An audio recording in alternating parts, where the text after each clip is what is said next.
Some people just have their head up their ass. Let's play. How brilliant is it? Welcome to How Brilliant Is It, where we seek out the well-written, actionable, and uniquely brilliant articles from Harvard Business Review that can help you make a great business into an extraordinary one. And here's your host, Professor Jeffy. Welcome to How Brilliant Is It, where we score the articles of Harvard Business Review. Growing a business can be incredibly difficult.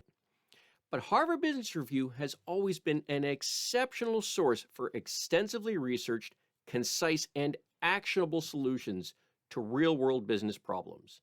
Do today's contestants have something brilliant that can help you move your business forward? Let's find out. The problem we're addressing today is that many leaders over-rely on their gut instinct or personal experiences when making decisions, despite decades of admonitions about the dangers of doing so.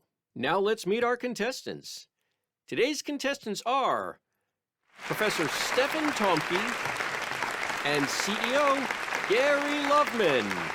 And now let's see what our contestants have for us. Today's article is from the May 2022 issue of Harvard Business Review and is titled, Act Like a Scientist. Great Leaders Challenge Assumptions, Run Experiments, and Follow the Evidence. The article starts off describing how managers and executives often make decisions on the basis of assumptions, but those assumptions could be wrong and actually costing the business money. It illustrates the point with the example from Harrah's Entertainment, which challenged its assumptions about incentives, found they were wrong, and increased profit as a result. The article then goes into a 5-step framework for doing the same. The first step is to be a knowledge skeptic, where you start by asking, why do we believe this? The second stage is where you investigate anomalies. If you see a trend that doesn't make sense, don't just shrug it off, figure it out. The third stage is to articulate a testable hypothesis, one that can be clearly proven or disproven. The fourth is to produce hard evidence, get the information that supports or refutes the hypothesis. The last stage is to probe cause and effect.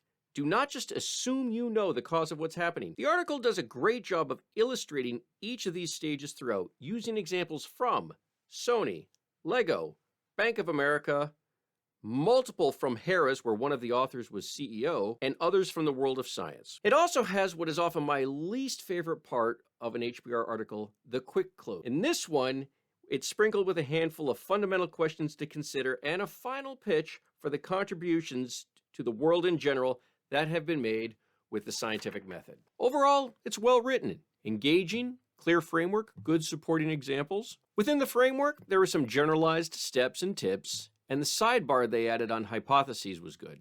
And no, the scientific method is not new, but here it is applied to business. Yay! But I do have a couple of minor issues. The first is that I didn't find any framework that companies can use to determine what's worth testing. Companies can get mired down in testing. When is it better to go with your gut so you can take action and keep the ball rolling forward? I know my take on that, but I would have liked to hear the authors. So a sidebar on that, even a small one, would have been outstanding. My second issue is what I call the article quick close. It's the final paragraph or two where the authors generally revisit a few key points and make their final pitch. I get it, it's standard, no big deal, no points off. But I've got news for you. If Harvard Business Review readers haven't gotten what you have to say by the end of the article, then the quick close isn't going to do it. So here's my humble suggestion, take it or leave it. But most HBR articles are written by professors, right? So give your readers some homework. Ask your readers a probing question that gets to the heart of your solution and gets them thinking about how it applies to their business. In this case, perhaps challenging the reader to think about the one thing they take for granted the most in their business, and then daring them to do the first step in this process, becoming a skeptic about that one thing. Give them an assignment that keeps them thinking about your article long after they've put it down. Now, to me, that's how you put a bow on a Harvard Business Review article, but those are just my thoughts, and I would love to hear yours. Did our contestants help you in your business? And if not, what would? What's the brilliant solution you need to take your business to the next level? Just leave your comments below or use the email link in the description.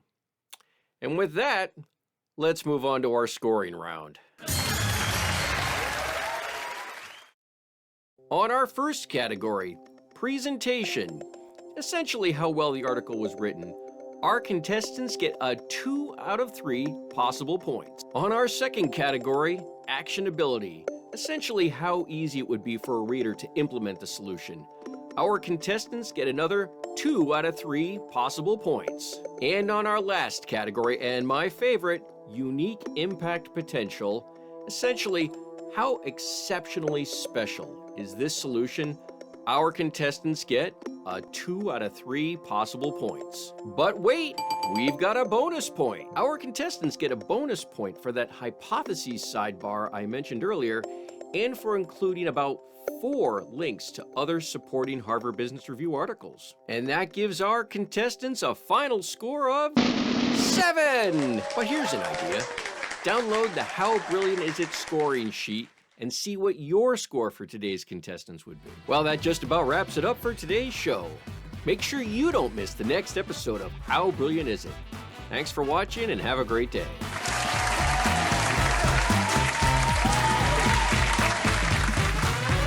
But those assumptions could be wrong and increasing...